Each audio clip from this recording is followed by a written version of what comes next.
kembali Bapak Ibu Saudara. Tuhan, apa kabar pagi hari ini? Oke, coba kasih tanya sebelah saudara, tanya apa kabar. Tanya ya. Jangan tanya yang jelas, apa kabar kamu? Oke, karena orang di sebelah saudara dia perlu tahu bahwa dia ada gitu ya. Karena ada orang-orang yang bisa alami kesepian di tengah keramaian, karena ada orang-orang yang gak menyadari kalau dia ada di situ gitu ya. Puji Tuhan, mari kita berdoa buat firman Tuhan. Bersyukur buat minggu pertama ini kami di rumah Tuhan. Bahkan bersyukur untuk setiap hembusan nafas kami. Kami tahu ada Tuhan dalam hidup kami yang bekerja melakukan mujizat di hidup kami, sehingga kami ada hari ini. Permuliakanlah dirimu Tuhan, biar Engkau layak ditinggikan. Berkati firman-Mu, biar firman ini menguasai dan mengurapi dan mengubahkan kami. Urapi hamba-Mu yang terbatas. Engkau yang tak terbatas bekerja di tempat ini menjamah kami semua, mengubahkan hidup kami. Dalam nama Yesus, nama Tuhan dipermuliakan. Haleluya, sama-sama katakan amin. Puji Tuhan. Kita akan melanjutkan kembali pelajaran dari minggu pertama bulan lalu tentang sola scriptura. Kita sama-sama belajar bagaimana firman Tuhan itu sangat penting buat kita semua, saudara. Bangsa Israel yang kita kenal hari ini adalah sebuah bangsa. Sebelumnya mereka bukanlah siapa-siapa. Mereka berasal dari satu panggilan Tuhan kepada seorang yang namanya Abram menjadi Abraham. Bahwa kamu akan dipanggil jadi umat pilihan. Keturunanmu akan jadi orang-orang yang dipilih Tuhan. Jadi sebuah bangsa, tapi belum resmi bangsa yang diakui gitu ya. Tapi akan jadi sebuah bangsa yang sangat besar. Lalu dari mulai Abraham, Ishak, Yakub, sampai kepada Yusuf. Dan pada keturunan yang keempat inilah mereka mulai tinggal di yang namanya Mesir. Nah, mari kita mau belajar bagian ini supaya mengerti tentang bangsa Israel. Mereka tinggal di Mesir, di tanah Goshen. Salah satu bagian daripada wilayah Mesir sampai hari ini. Kalau dari Mesir kurang lebih sekitar 2-3 jam waktu kita sebelum masuk ke terusan Suez, kita akan lewat di satu daerah yang setelah tanah kering, padang gurun, ada satu daerah yang cukup hijau, tapi masih jauh ke dalam. Biasa kita nggak lewat Goshen, tapi lewat pinggiran. Itu daerah yang cukup subur, saudara, namanya Goshen. Nah, bangsa pilihan ini di dalam ayat dikatakan Keluaran 12, lamanya orang Israel tinggal di Mesir adalah 430 tahun. 30 tahun mereka tinggal, saudara. Setelah ada Abraham, Ishak, Yakub, dan Yusuf, ternyata pola hidup mereka belum terbentuk sebagai sebuah bangsa pilihan. Mereka belum diberikan Taurat dan semuanya, saudara gitu ya. Karena ini masih Abraham, Ishak, Yakub, dan Yusuf.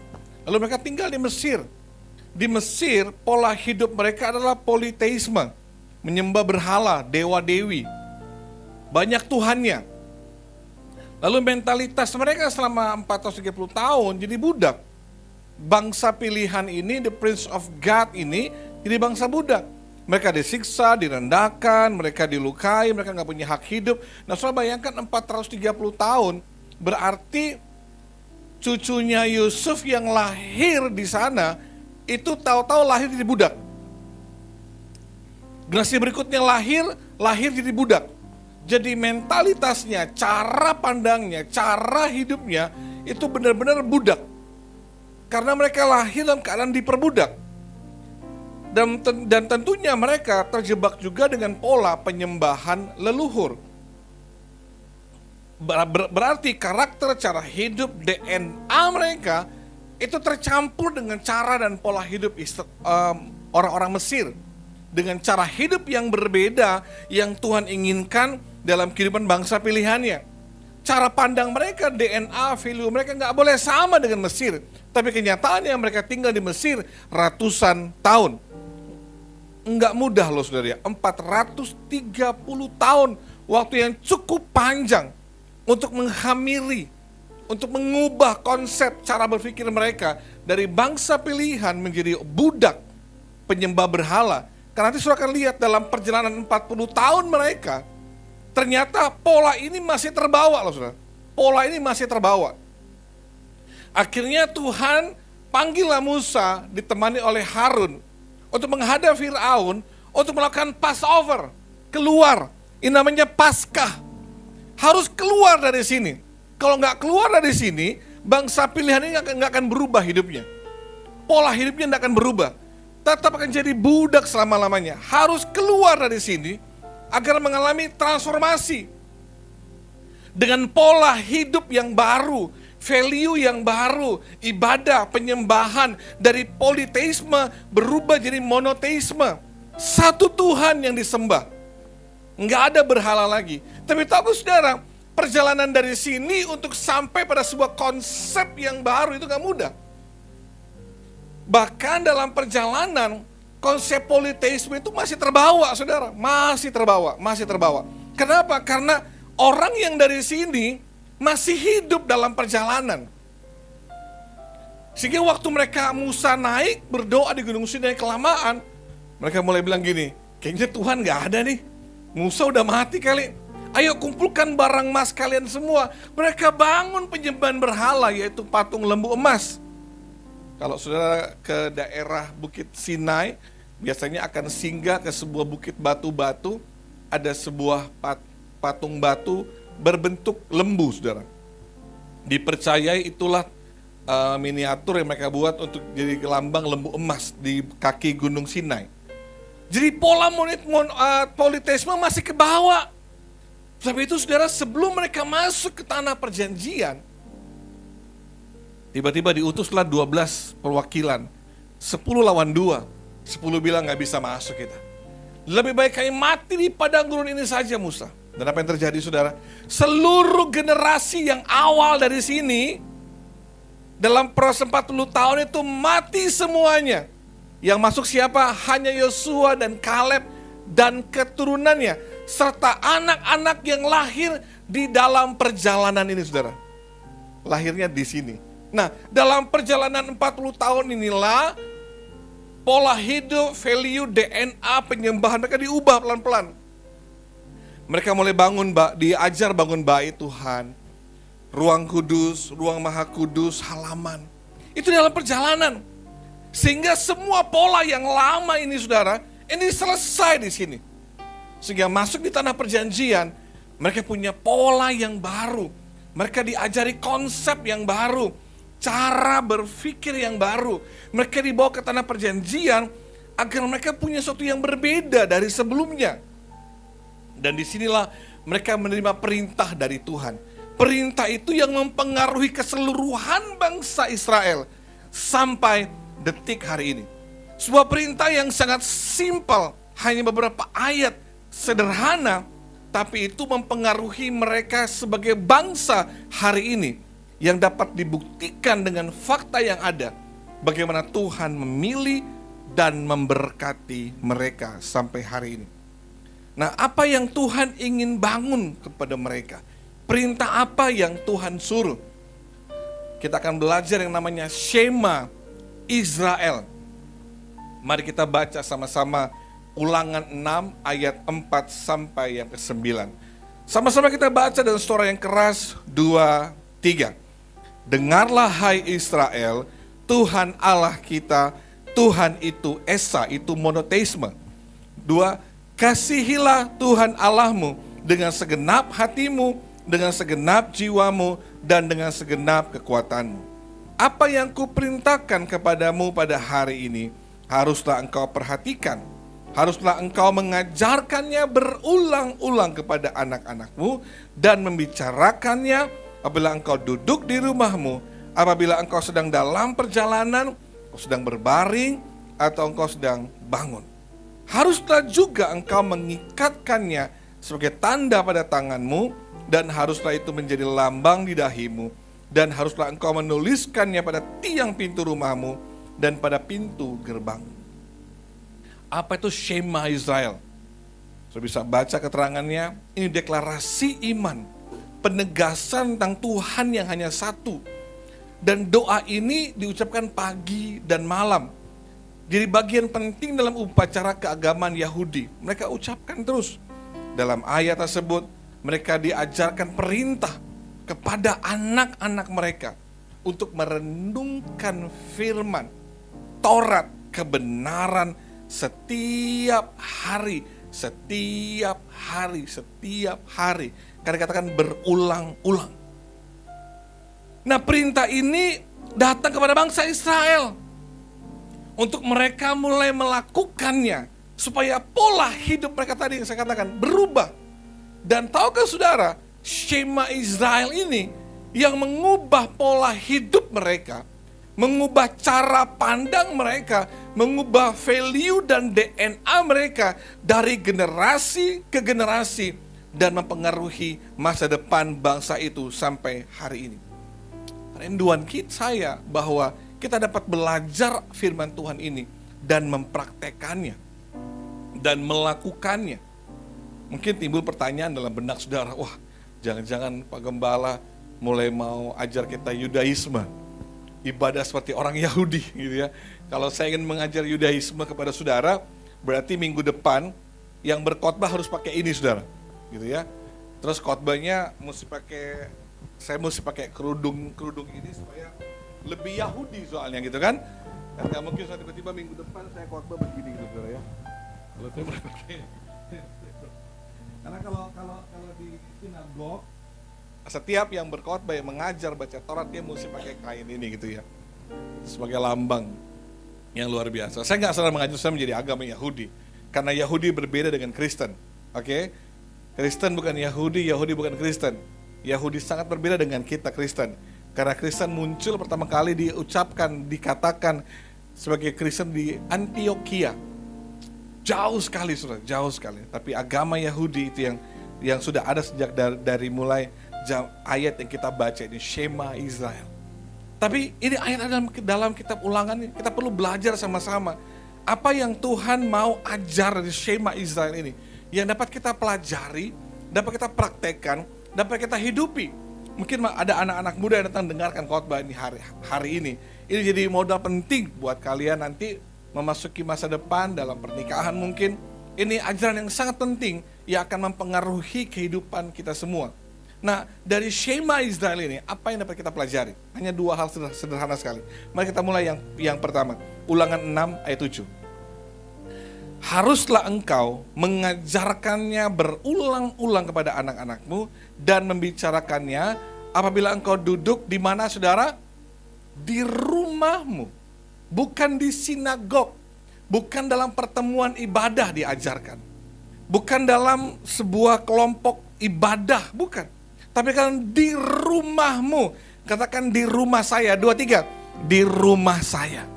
Jadi pengajaran nilai firman kebenaran, cara hidup, pengajaran itu mulai di rumah. Start from home. Semua dibentuk di rumah. Di rumahlah orang tua diperintahkan Tuhan untuk mengajarkan firman. Berulang-ulang. Jadi jangan bilang gini, itu kan tugas gereja. Oh bukan. Saudara buat doktrin sendiri kalau gitu. Karena tugasnya ada pada orang tua di rumah. Alkitab ajarkan ini. Jadi mama dan papa mari sama-sama bertobat hari ini kembali pada firman Tuhan. Karena tanggung jawab mengajarkan pola hidup kerajaan Allah, itu tanggung jawab ada pada orang tua untuk mengajarkannya. Berulang-ulang, makanya Shema Israel, setiap pagi dan malam diucapkan. Untuk mereka tahu Allah mereka satu esa. Mengasihi Tuhan Allah dengan segenap hati mereka. Dari kecil anak-anak Yahudi udah tahu itu diucapkan tiap hari. Sehingga mereka tahu siapa yang mereka sembah. Dan bagaimana mereka mengasihi Tuhan dari masa kecil mereka. Makanya mereka sampai mereka dewasa, mereka sangat rohani. Mereka tahu kebenaran karena diajarkan berulang-ulang. Membicarakannya Alkitab bilang. Artinya diceritakan. Papa mama ya orang-orang Yahudi biasa menceritakan kepada anak-anak mereka. Coba saudara lihat gambar berikut ini. Di meja makan mereka apa-apa akan ceritakan bagaimana dahsyatnya Tuhan menolong bangsa mereka menyelamatkan dari kelaparan hebat lewat Yusuf dibawa ke Mesir. Dan bagaimana Tuhan pelihara mereka sebagai sebuah bangsa yang ditindas 430 tahun. Tuhan bawa mereka keluar selama 40 tahun di padang gurun. Itu mereka, ini perayaan Sukot, mereka tinggal di tenda selama 1 minggu. Selama seminggu perayaan Sukot, saudara perhatikan di sepanjang jalan di Yerusalem, orang-orang bangun tenda. Kalau mereka tinggal di apartemen, maka teras di apartemen mereka buat tenda. Mereka tidur di tenda, mereka makan di tenda selama seminggu. Mereka baca Taurat di tenda, mereka ibadah. Orang tua ajarkan, dulu nenek moyang kita ya, tinggal di tenda loh 40 tahun. Kasut mereka nggak rusak, bajunya nggak rusak. Diceritakan tentang bagaimana penyertaan Tuhan. Tiang awan dan tiang api. Ada roti dari surga yang turun. Mereka ceritakan bagaimana Tuhan menolong mereka. Membelah laut jadi 2. Itu diceritakan. Alkitab bilang tadi apa saudara? Waktu engkau duduk dalam perjalanan. Berbaring dan bilang kau bangun. Ini sebuah pola hidup yang diajarkan kepada mereka. Semuanya adalah kemana? Di rumah. Diceritakan tentang Tuhan, pertolongan Tuhan. Di mana? Di rumah. Semuanya dimulai di rumah. Ayat 8 dan 9 bilang gini. Bahkan ada atribut-atributnya. Kita Pastor Doni udah sempat kasih tahu kemarin. Ya kan harusnya juga engkau mengikat sebagai tanda pada tanganmu dan menjadi lambang di dahimu. Mereka pakai ini bukan untuk keren-kerenan saudara. Tapi itu ada tandanya. Tanda di tangan kanan mereka. Taruh tali Taurat saudara. Di kepala mereka. Apa sih saudara? Supaya mereka mengerti. Kalau kamu bekerja dengan tanganmu. Kerjakanlah sesuai dengan hukum Tuhan. Sesuai dengan firman Tuhan. Untuk kamu berpikir. Biarlah firmanmu selaras dengan firman Tuhan. Makanya mereka pakai tefilin ini di tangan. Dan di dahi mereka. Mereka berdoa berjam-jam baca Taurat. Yang mereka pakai itu gak buat keren-kerenan. Mereka ingat. Kalau kami bekerja. Kami harus bekerja sesuai dengan firman. Selaras dengan kebenaran. Untuk kami berpikir. Maka firman Tuhan menguasai pikiran kami. Itu yang mereka gunakan. Simbol-simbol yang mereka pakai saudara. Ada juga dalam Ulangan 6 ayat 9 bilang gini. Menuliskannya pada tiang-tiang rumahmu. Mezuzah. Kalau saudara ke rumah orang Yahudi, saudara nginap di hotel orang Yahudi, di tiap kamar tuh ada gulungan kitab Torah itu yang ditaruh miring saudara. Di sini dikatakan isinya itu apa sih saudara? Isinya itulah perkamen. Yaitu dengan 2 bagian daripada Torah. Termasuk Shema yang kita baca tadi. Ini melambangkan apa saudara? Di tiap rumah mereka melambangkan kehadiran Tuhan di rumah mereka. Waktu mereka masuk rumah, mereka masih ambil tangan kanan mereka, sentuh Torah ini, taruh di mulut mereka. Apa itu saudara? Artinya bahwa biar firmanmu menguasai tutur kataku dan mulutku perkatakan firmanmu. Waktu anak-anak keluar dari rumah mereka, mereka mesti menyentuhnya kembali dan taruh. Torah firman harus ada di mulutku dan mulutku perkatakan firman tiap hari. Ya, kalau dia keluar masuk sehari 10 kali, 10 kali mesti buat itu saudara. Tapi itu budaya, kebiasaan yang diajarkan, yang dilakukan di rumah. Itu dilakukan oleh mereka. Ini sebuah tindakan yang sangat luar biasa saudara. Sangat luar biasa bahwa simbol-simbol ini melambangkan kehadiran Tuhan yang luar biasa di dalam kehidupan mereka. Sehingga apa yang terjadi? Hasilnya itu gak main-main. Dunia mengakui, soal searching di Google, dunia mengakui bagaimana hebatnya mereka. Bagaimana hebatnya mereka menguasai teknologi, mereka menguasai seluruh area matematika, peraih Nobel terbanyak, ilmuwan, semua rata-rata mereka. Teknologi mereka yang kuasai. Berbagai macam survei pendapat tokoh-tokoh dunia meyakini bahwa keturunan mereka itu luar biasa. Sehingga Hitler harus berusaha membinasakan kurang lebih 6 juta orang Yahudi. Serius, sungguh-sungguh mereka binasakan. Karena mereka nggak mau ada orang yang bisa menyamai keturunan Arya menguasai dunia. Maka mereka bunuh orang-orang Yahudi. Kalau saudara ke Yerusalem, sudah kesempatan nih tahun depan saya minta berangkat, saudara mesti kunjungi Museum Holocaust. Saudara lihat bagaimana jahatnya Hitler bunuh orang Yahudi. Bagaimana anak-anak mereka bunuh. Bagaimana manusia jadi proyek percobaan untuk dunia kesehatan, saudara. Sehingga sampai hari ini katanya orang Jerman itu mesti bayar royalti kepada orang Yahudi. Karena penderitaan yang mereka alami. So akan berjalan kurang lebih 1 jam. Dan setiap lorong itu menceritakan penderitaan mereka. Wah, itu bocoran air mata. Karena betapa mereka mau dibinasakan, saudara. Tapi pada akhirnya bangsa ini tetap diberkati oleh Tuhan. Tuhan tetap menolong mereka, saudara.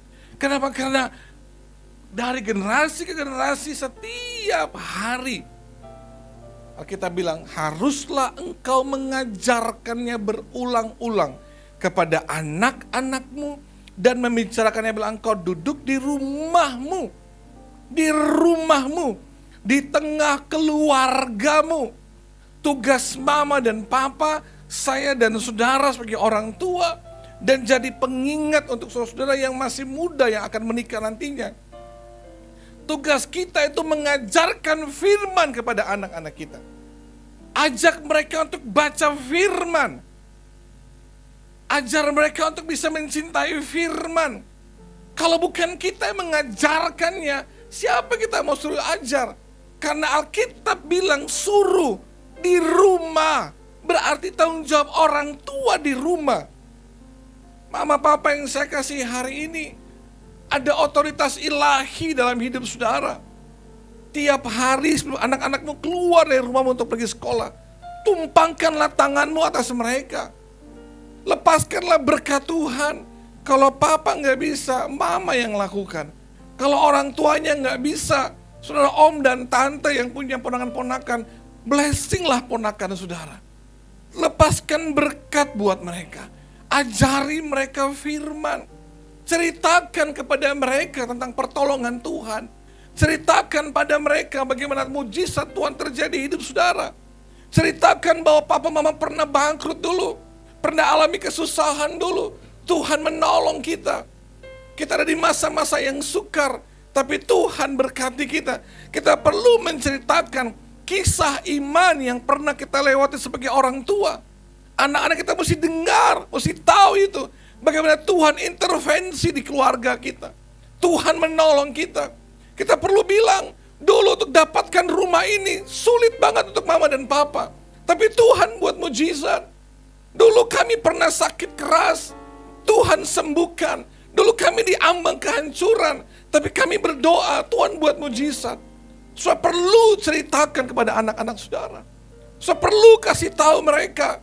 Ceritakan kepada mereka bahwa Tuhan ada di tengah-tengah keluarga saudara. Saudara perlu mengajarkan mereka. Saudara perlu ajar mereka untuk baca firman. Maka tahun depan di kalender gereja tetap akan ada Bible Journey. Saudara baca Alkitab tiap hari. Kami gereja jual Alkitab ini sama saudara, bisa pesan di bawah. Ini Alkitab bacaan tiap hari. Mulai 1 Januari, 2 Januari dari LAI. Nanti isinya urutannya sama dengan di kalender. Karena saya orang yang suka baca di buku gitu ya saudara. Jadi saya beli Alkitab ini. Saya punya 1, istri saya punya 1 gitu. Masing-masing kami punya. Ya, kalau Bapak Ibu pengen, bisa pesan di bawah gitu ya. Nanti kami beli supaya nggak ada ongkirnya lagi.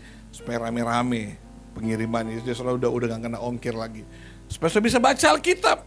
Ajar anak-anak saudara baca Alkitab. Karena kalau bukan kita yang ajar, kita nggak bisa berharap orang lain ajar. Karena semuanya dimulai dari rumah. Katakan rumah saya, 2, 3. Rumah saya. Bukan rumah tetangga ya. Rumah saudara. Mulai dari rumah saudara. Ajar juga anak-anak kita tentang kemurahan hati. Ajar mereka peduli sama hidup orang lain. Ajar mereka mengasihi orang yang kesusahan. Ajar mereka tahu memberi kepada orang yang susah. Di dalam pelayanan, di dalam gereja. Mereka peduli dengan rumah Tuhan. Membantu rumah Tuhan. Terima kasih saya buat Bapak Ibu Saudara yang ada yang anak-anaknya dibuatkan celengan untuk membantu pekerjaan Tuhan. untuk rumah Tuhan, untuk membangun rumah Tuhan. Kita mesti ajar kemurahan hati kepada mereka. Bahkan saudara mesti kasih tahu sama anak-anak saudara. Saudara pernah bantu orang, saudara pernah tolong orang. Alkitab bilang biarlah kebaikan hatimu diketahui oleh orang lain. Terutama anak-anak saudara. Mereka harus tahu, mereka belajar bagaimana peduli sama hidup orang lain. Mereka tahu dari uang jajan yang mereka miliki, mereka mesti belajar beri persembahan. Mereka juga belajar tahu bahwa dari berkat yang Tuhan beri aku mesti bersyukur. Ada yang mesti aku bawa di rumah Tuhan. Diajari mereka. Karena saya percaya gini, pelajaran tentang kemurahan hati dalam hidup anak-anak kita, itu akan menolong mereka di masa depan. Mereka jadi orang yang gak egois, yang hanya pusing tentang diri sendiri. Karena saya percaya gini, orang yang penuh dengan kemurahan hati, hidupnya dipenuhi dengan kemurahan Tuhan. Kemanapun dia pergi, kemanapun dia berjalan, kemurahan Tuhan ikuti dia. Kenapa? Karena dia orang yang murah hati. Siapa yang ajar? Papa mama di dalam rumah. Bawa anak-anak kita ke gereja. Papa mama jadi teladan ke gereja. Nggak bisa suruh Pak Pendeta, tolong bilang anak saya ke gereja dong. Suruh ke gereja aja, anak-anak akan ikut saudara. Dari masih bayi anak-anak saya mesti paksa mereka bawa ke gereja. Karena penting. Kalau saudara ada di Yerusalem, saudara akan kaget lihat udah malam dingin. Itu orang-orang yang udah kan bawa anak mereka biar umur masih 1 bulan pun dibawa ke sinagog, dibawa ke Western Wall. Untuk mereka doa di sana ibadah. Karena itu udah ketetapan Tuhan yang Tuhan ajar kepada mereka. Untuk diajar kepada anak-anak mereka. Enggak hanya hal rohani. Rumah jadi tempat kita mengajar attitude, sopan santun, dan manner sama anak-anak kita. Mereka mesti tahu sopan santun, cara berpakaian. Mereka mesti tahu mana yang boleh, mana yang nggak boleh. Tolong mejanya, sorry. Saudara perlu ajar anak-anak saudara gimana caranya mereka, bahkan bagaimana mereka makan, bagaimana mereka duduk di meja makan. Saudara mesti ajar juga mereka sopan santun. Jangan saja gini, kenapa anak saya kurang ajar ya? Karena kita nggak ajar anak-anak kita gimana duduk di meja makan. Kalau saudara makan lalu sambil angkat kaki begini, lalu berharap anak saudara jadi sopan di meja makan, nggak bisa. Saudara mesti ajar saudara sopan duduk di meja makan. Ajar mereka bagaimana makan dengan baik. Saudara perlu ajar mereka. Kalau saudara nggak pernah ajar anak saudara bagaimana gunakan sendok dan garpu yang benar, nanti mereka sulit di luar sana. Saya mesti ajar mereka, ini gunanya apa, ini gunanya apa. Supaya jangan saudara nanti tiba-tiba di luar sana, apalagi bertamu ke rumah orang, anak saudara tuh makannya begini, karena gak pernah diajar pakai garpu. Ini waktu makanannya sudah mau di ujung, dia pakai tangan. Ya kalau udah pegang sendok, tangan ini gak usah pegang makanan lagi. Jadi jangan sampai dia geser dengan jarinya. Saya bilang, siapa pada ajar Pak Ngana? Papa enggak pernah ajar. Saya mesti ajar. Jangan sampai dia sudah begini, gimana nggak bisa diambil ya karena berkuah ya. Padahal begini. Siapa yang malu? Saya yang malu. Perlu ajar mereka. Ajar bagaimana mereka duduk kalau lagi di meja yang rapat. Tangan lu nggak boleh begini bos. Duduk begini. Ajari mereka. Karena ada teman di sebelahmu. Attitude, manner, ajari mereka sopan santun. Jalan di depan orang, saya perlu ajar di mana? Di rumah. Wah nanti di gereja lah itu, nggak nanti di sekolah. Alkitab bilang di rumah. Saya ajar mereka. Attitude-nya, sopan santunnya, di meja makannya. Ajar mereka buang sampah pada tempatnya. Gimana mereka mau tertib? Kamu harus tertib, tahu aturan. Papa antar ke sekolah nggak pakai helm. Terus ajar anak tertib. Itu omong kosong namanya. Karena learning by doing. Mereka belajar ya apa kita lakukan. Kita mesti ajar mereka 5 kalimat sakti. Ucapkan salam kalau ketemu orang. Shalom, selamat pagi, selamat siang. Jangan mereka nggak tahu attitude itu. ketemu sama orang tua, belajar bilang thank you, terima kasih, maaf, tolong, permisi, tabe. Itu mesti diajar. Di mana? Di rumah. Jangan harap di sekolah, di rumah. Ini kita perlu ajar sama mereka. Bagaimana mereka ketemu sama orang. Ini hebatnya Salomo. 1 Raja-Raja 10 dikatakan begini. Ketika Ratu Sheba melihat segala hikmat Salomo dan rumah yang telah didirikannya, bayangkan ya, makanan di mejanya. Itu Ratu Sheba tuh kaget lihat dia atur meja makannya saja, makanannya. Itu buat seorang Ratu Sheba tuh shock. Lihat Salomo, bayangkan manner di mejanya itu loh saudara. Cara duduk pegawai-pegawainya.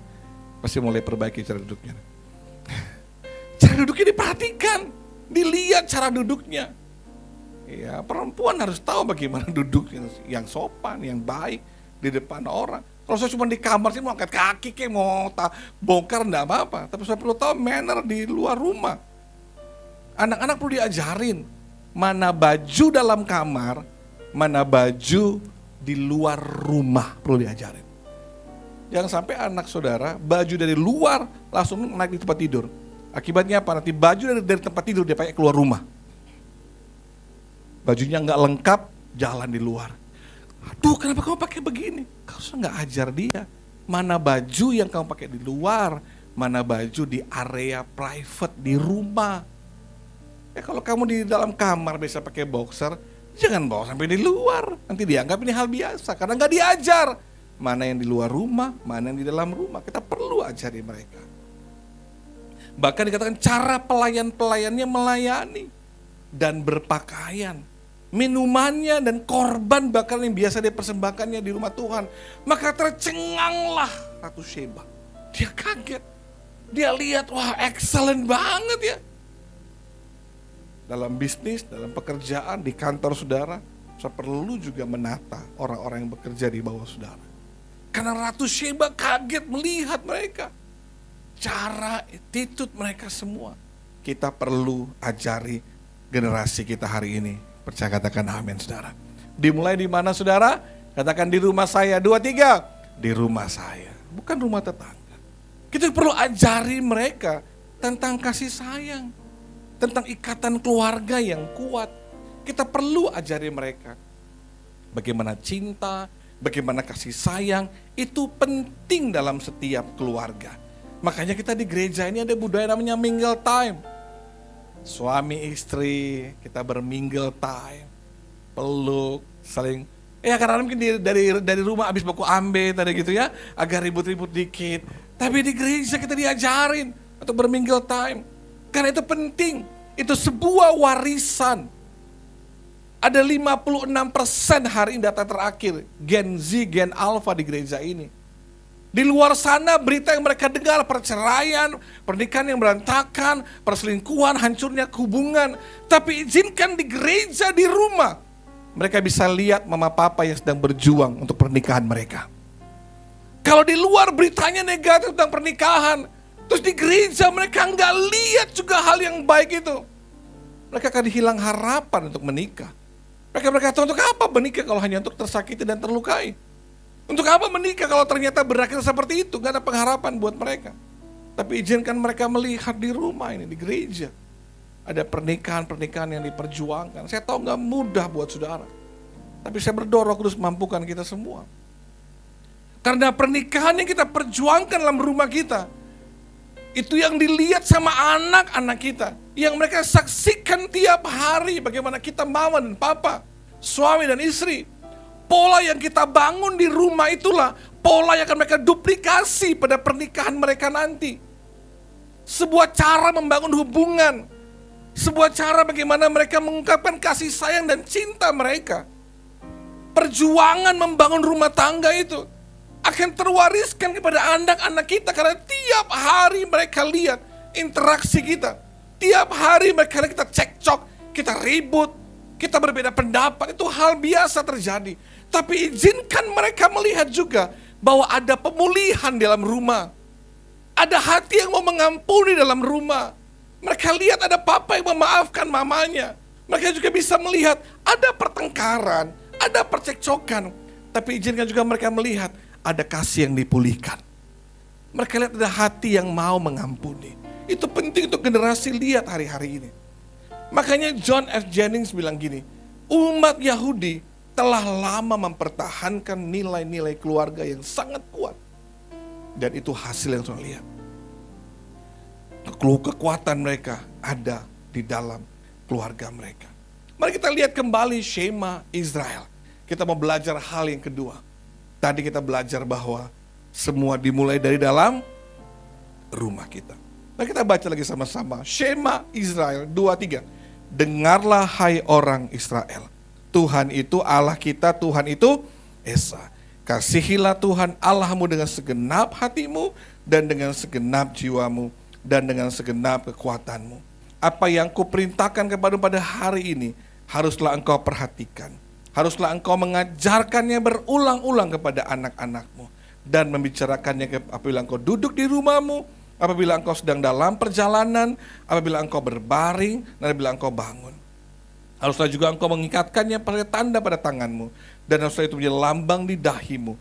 Haruslah engkau menuliskannya pada tiang pintu rumahmu dan pada pintu gerbang. Apa hal kedua kita bisa belajar di sini? Saya bisa lihat ya, mereka bilang, dengarlah hai orang Israel. Tuhan itu Allah kita. Tuhan itu Esa. Kasihilah Tuhan. Mereka selalu bicara tentang Tuhan, Allah mereka. Dengarlah perintahnya. Terus saya baca ini berulang-ulang sebenarnya Tuhan, apa sih yang Tuhan ajar lewat Shema Israel ini? Hal kedua yang sederhana. Shema Israel sedang berajar tentang ketaatan pada Tuhan dan andalkan Tuhan. Itu diajarkan. Tentang taat dan andalkan Tuhan. Ketaatan dan andalkan Tuhan ini penting banget, saudara. Bagaimana Tuhan itu Esa. Tuhan yang tolong kami. Makanya mereka menceritakan terus tentang pertolongan Tuhan. Karena mereka mau ajar generasi mereka, ayo taat, andalkan Tuhan. Mari saya mau lihat satu ayat, satu peristiwa. Waktu Musa dan Harun, bangsa Israel kehausan, saudara. Mereka sangat kehausan. Lalu Tuhan bilang sama Musa, ambil tongkatmu dan kau Harun, suruh umat itu dan katakanlah di depan mata mereka kepada bukit batu itu. Katakan pada begitu supaya diberi airnya. Demikianlah kau akan mengeluarkan air. Lalu ayat 9 bilang gini, lalu Musa mengambil tongkat dari hadapan Tuhan, seperti yang perintahkannya kepadanya. Ketika Musa dan Harun telah mengumpulkan jemaat di depan batu itu, berkatalah ia kepada mereka, dengarlah kepadaku, hai orang-orang durhaka, apakah kami harus mengeluarkan air bagimu dari bukit batu ini? Sudah itu Musa mengangkat tangannya, dia pukul, saudara. Dia pukul. Tuhan bilang ngomong aja, dia pukul. Keluar enggak air? Keluar. Mujizat tetap terjadi. Tapi apa yang terjadi, saudara? Tuhan bilang sama mereka, kamu tidak akan membawa jemaah ini masuk ke negeri yang akan kuberikan kepada mereka. Musa dan Harun cuma naik di Gunung Nebo. Terus lihat dataran Yordan, saudara. Musa, cuma sampai sini. Cuma lihat itu Yordan, kamu gak masuk. So, gimana perasaannya Musa dan Harun? Rasanya kalau waktu bisa diulang kembali, mereka mau ulang peristiwa ini. Apa sih yang buat Tuhan marah? Apa yang buat mereka gak masuk, saudara? Oh, karena Musa marah. Oh, karena Musa pukul bukit batunya. Kita pasti dengar khotbah itu, pukul batu, marah-marah. Saudara, perhatikan kalimat ini baik-baik. Ini yang buat sampai Tuhan buat mereka gak masuk. Dia kata begini, dengarlah kepadaku hai orang-orang durhaka. Apakah kami harus mengeluarkan air bagimu? Apakah kami? Udah gak ada Tuhan di sini. Ini bahaya. Waktu kami, usaha kami mengeluarkan air, kami yang keluarkan air. Kalau kita berkata karena kerja keras saya, karena usaha saya, karena kami, sampai udah gak ada Tuhan lagi kita sebutkan. Saya bilang sama saudara, Tuhan akan berurusan serius dengan yang namanya kesombongan. Makanya Lucifer dibuang dari tempat tertinggi yang terbaik itu. karena kesombongan. Jangan merasa karena hebatnya saya. Kalau nggak ada saya, nggak bisa. Karena saya, semua saya, hati-hati dengan kesombongan. Shema Israel mengajarkan kepada orang Israel, jangan sombong. Semua hanya anugerah dan kasih karunia Tuhan. Katakan amin, saudara. Semua kita kerja, semua kasih karunia. Jangan sombong.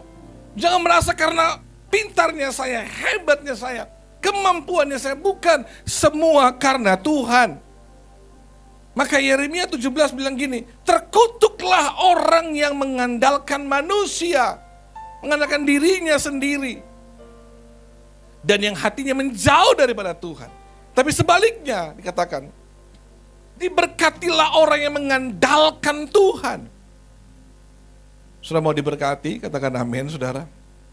Andalkan Tuhan. Jangan kami. Saya, usaha saya. Shema Israel. Itu mengajarkan 3 peran penting kita tengah-tengah keluarga. Shema Israel mengajar kita, yang pertama, mengingat kebaikan dan penyertaan Tuhan. Tuhan tolong dulu. Kita perlu mengingat kebaikan Tuhan. Kita perlu mengingat penyertaan Tuhan. Kadang-kadang sudah perlu pergi ke tempat di mana usaha pertamamu dimulai. Perlu lihat, dulu kita bukan siapa-siapa ya. Mungkin perlu ke rumah dulu pertama kali sudah kos-kosan. Dan mengingat, dulu saya dari situ. Kita perlu melihat foto-foto lama kita. Dan melihat kasih karunia Tuhan. Perlu kasih tahu sama anak-anak saudara. Kalau semua karena Tuhan. Shema mengajarkan untuk ingat janji dan kuasa Tuhan yang gak pernah berubah.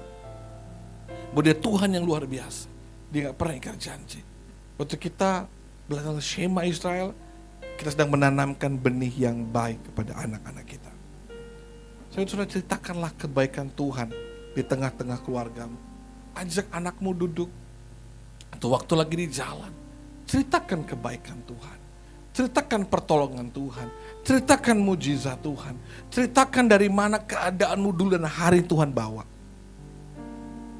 Dan saya berdoa, hidup kita semua ditolong, diubahkan, diberkati Tuhan. Katakan amin, saudara. Saudara dapat sesuatu hari ini? 2 hal penting ya. Semua dimulai dari mana, saudara? Rumah saya. Yang kedua, belajarlah taat dan mengandalkan Tuhan. Amin untuk firman Tuhan. Mari siapkan perjamuan kudus saudara. Ada di depan saudara di kantong. Kalau ada yang gak dapat, boleh lambaikan tangan agar kami bisa melayani saudara. Lambaikan tangan lebih tinggi. Ada yang gak dapat di depan sini, tolong IO. Tolong yang melayani perjamuan kudus. Ada yang gak dapat di depan. Ada lagi yang belum dapat? Boleh lambaikan tangan saudara yang belum dapat perjamuan kudus. Baik, saya undang hamba-hamba Tuhan. Ada lagi yang belum dapat, bisa lambaikan tangan saudara. Saya undang bangkit berdiri bersama-sama. Terima kasih Tuhan Yesus baik. Terima kasih Tuhan. Mari kita berdoa. Layakkan kami menerima tubuh dan darah Kristus. Ampuni kami Tuhan kalau seringkali tanpa kami sadari sebagai orang tua kami lalai. Menjaga, mengajarkan, mengelola keluarga kami dengan baik. Tolong kami Tuhan, kami mau bertobat hari ini dan belajar melakukan kebenaran-Mu Tuhan, perintah-Mu Tuhan.